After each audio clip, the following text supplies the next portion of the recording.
ঐতিহ্যগত ভাবেও যখন আমাদের দেশের কোনো ক্রান্তিকাল আসছে তার পরিবারেও এর অংশগ্রহণ করেছে। ওনার বাবাও কিন্তু এক সময় অ্যাডভাইজার ছিলেন একটা সময় যখন বাংলাদেশের ক্রান্তিকালের প্রয়োজন পড়েছিলেন। ওনার সুযোগ্য সন্তান আমাদের বর্তমান চিফ জাস্টিস সকলের কাছে সম্মানিত হয়েই অনেক কিছু হয়েছে, কিন্তু তারপরেও কিন্তু ওনাকেই সবাই সিলেক্ট করেছে। এবং আমাদের জোর দিয়ে আজকে বলতে হয় যে উনি এই দায়িত্ব নেওয়ার পর থেকে খুব স্বল্প সময়ের মধ্যে অনেকগুলা রিফর্মের কাজ নিয়েছেন চিফ জাস্টিস, এবং এত দ্রুত কাজ করার চেষ্টা করেন।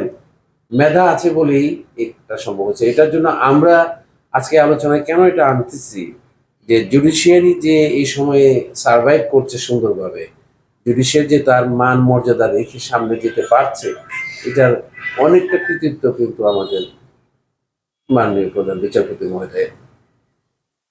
উনি কিন্তু একদম ভোর থেকে অফিস শুরু করেন, দীর্ঘ সময় পর্যন্ত অফিস করেন, বাসায় অফিস করেন, এবং আমাদের অনেকগুলা কাজ কিন্তু বাই দিস টাইম করে ফেলছেন। যেমন জুডিশিয়ারির জন্য আলাদা একটা সচিবালয়, এটার জন্য কিন্তু উনি সিরিয়াসলি উদ্যোগ নিয়েছেন এবং এটা কার্যকর হচ্ছে।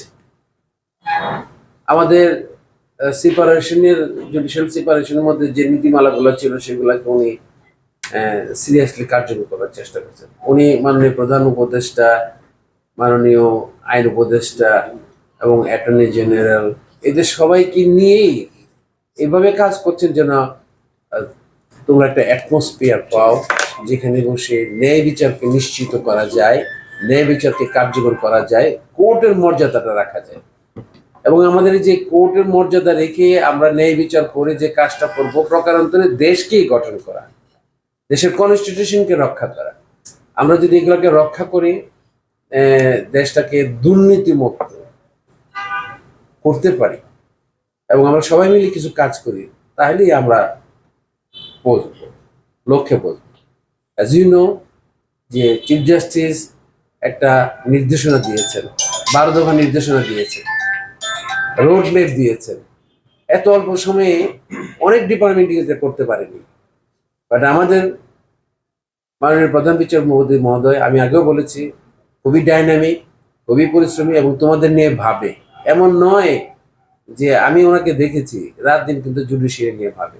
এবং তোমরা যারা আমাদের ছোট ভাই বোন যারা এই ট্রায়াল কোর্টগুলোতে ম্যাজিস্ট্রেট থেকে আরম্ভ করে অ্যাসিস্ট্যান্ট জাজ থেকে আরম্ভ করে কি কি অবস্থায় আছো, আমরা খবর সবই পাই। তো এই প্রতিকূলতার মধ্যেও তোমরা যেভাবে অ্যাডজাস্ট করে চেষ্টা করছো, এবং নতুন সেট আপে আমার যেসব জাজরা আসছে, ম্যাজিস্ট্রেটরা আসছে, তারা বিভিন্ন ডিস্ট্রিক্টে আপনারা চেষ্টা করছেন, এবং এটার জন্য সিনিয়রদের একটা দায়িত্ব আছে, তাদেরকে গাইড করা, সাহায্য করা, এবং সবার মধ্যে একটা আত্মিক সম্পর্ক আনতে হবে। ইফ উই আর ইউনাইটেড, এবং আমরা যদি সেই উদ্দেশ্য নিয়ে কাজ করি, ইনশাল্লাহ আমরা লক্ষ্যে পৌঁছতে পারবো। আর আমাদের চিফ জাস্টিস মহোদয়ের কথা আমি আবারও বলছি যে, ওনার যে রোড ম্যাপটা আছে এটা সবাইকে কিন্তু পড়তে হবে একটু। হোয়াট ইজ, মানে কি বলতে চেয়েছেন ওটাকে। এবং আমি শিওর যে ওনার হাতে যে টেনরই থাকুক না কেন, উনি এটাকে একটা সাকসেসের কাছাকাছি নেওয়ার চেষ্টা করবেন, করছেন আর কি বাই দিস টাইম। এখন জুডিশিয়ারির যে রোড ম্যাপ, এটা আমাদের জন্য সবার আগে লক্ষ্য করতে হবে কি রোড ম্যাপের মধ্যে আছে।